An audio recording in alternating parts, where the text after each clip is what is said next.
नमस्कार दोस्तों, आज हम आपके लिए अश्विन मास के पितृपक्ष में आने वाली अत्यंत महत्वपूर्ण इंदिरा एकादशी की कथा प्रस्तुत करने जा रहे हैं। इस एकादशी का महत्व इस कारण से और भी बढ़ जाता है क्योंकि यह पितृपक्ष में आती है, जिससे इसे पितृ एकादशी या श्राद्ध एकादशी भी कहा जाता है। इस व्रत का पालन मोक्ष का मार्ग खोलता है और जिन लोगों के पितृ इस व्रत का पुण्य प्राप्त करते हैं, उन्हें जीवन मरण के चक्र से मुक्ति मिलती है। इंदिरा एकादशी का व्रत करने वाले भक्तों को न केवल मोक्ष की प्राप्ति होती है, बल्कि उनके घर में सुख शांति और समृद्धि बनी रहती है। साथ ही पितरों का आशीर्वाद भी सदैव बना रहता है।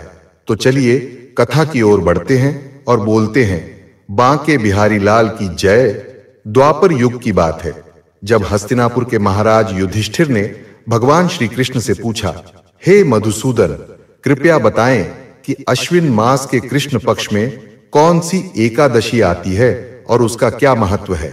भगवान श्री कृष्ण ने उत्तर दिया, हे राजन, अश्विन मास के कृष्ण पक्ष में इंदिरा एकादशी का व्रत होता है।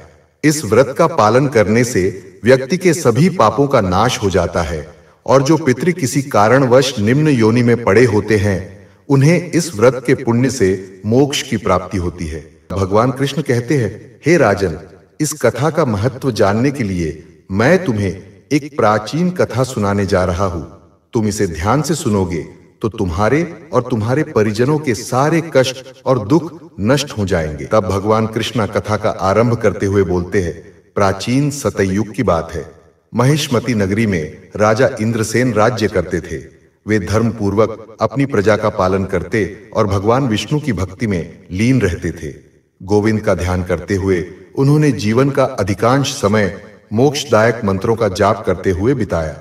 राजा का यश चारों दिशाओं में फैला हुआ था। एक दिन राजा इंद्रसेन अपनी राजसभा में सुखपूर्वक बैठे थे कि तभी आकाश मार्ग से देवर्षि नारद वहां पधारे।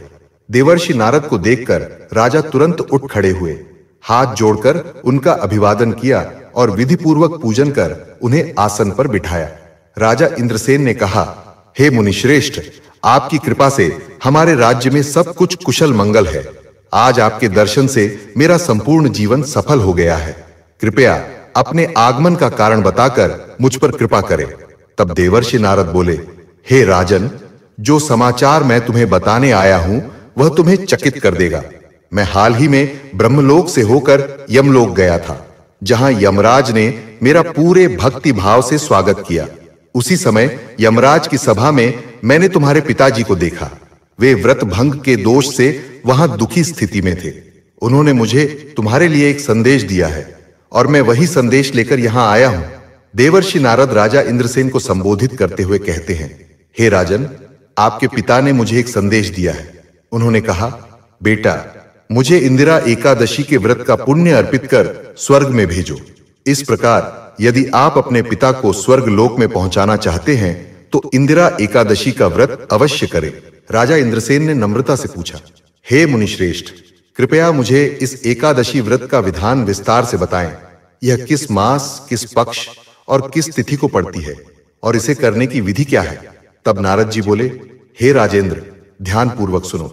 मैं तुम्हें इंदिरा एकादशी के शुभ कर्म विधि की जानकारी देता हूं। यह एकादशी अश्विन मास के कृष्ण पक्ष में दशमी के दिन से शुरू होती है।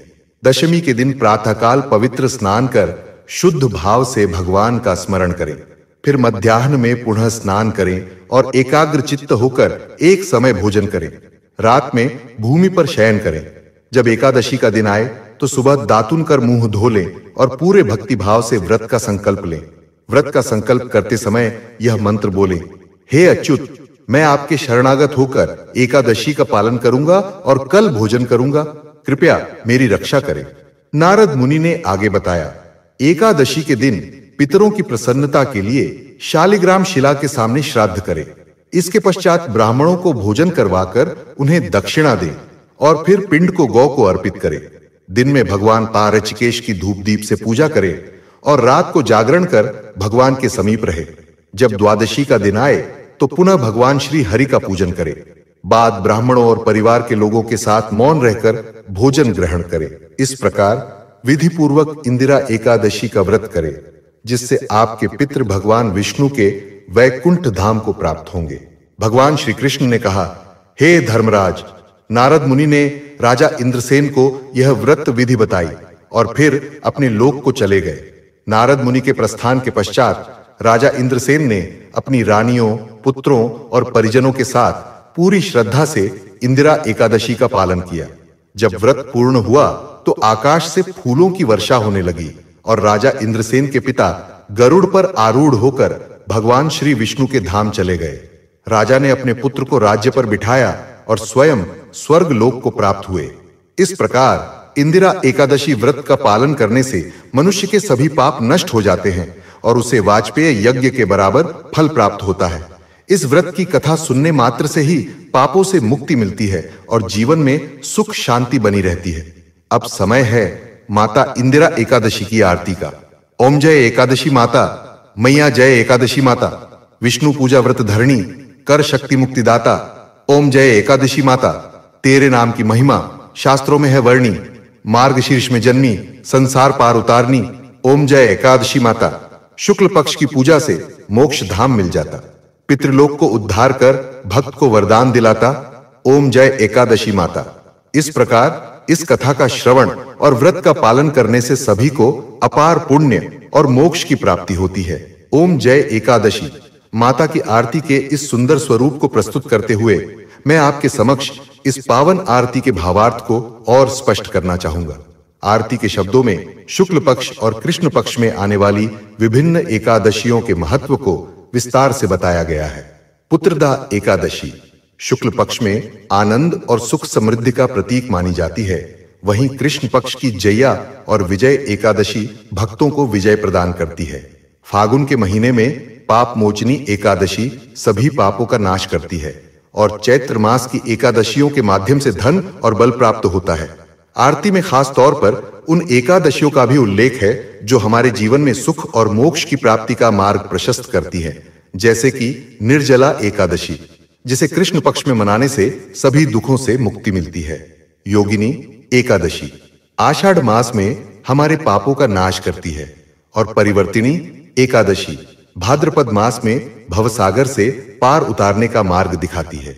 इस आरती के भाव भरे शब्द हमें याद दिलाते हैं कि हर एकादशी विशेष है और भगवान विष्णु की भक्ति से हर व्रत हमें मोक्ष और सुख समृद्धि की ओर ले जाता है। आरती के अंत में यह बताया गया है कि जो भी भक्त प्रेम से एकादशी माता की आरती गाते हैं उन्हें सभी कष्टों से मुक्ति मिलती है और स्वर्ग की प्राप्ति होती है। यदि आपको इंदिरा एकादशी की यह कथा और आरती पसंद आई हो तो कमेंट बॉक्स में ओम नमो भगवते वासुदेवाय नमः जय एकादशी माता लिखना न भूले। आप सभी का हार्दिक धन्यवाद। जय श्री हरि विष्णु, जय श्री सीताराम, जय श्री राधे कृष्ण।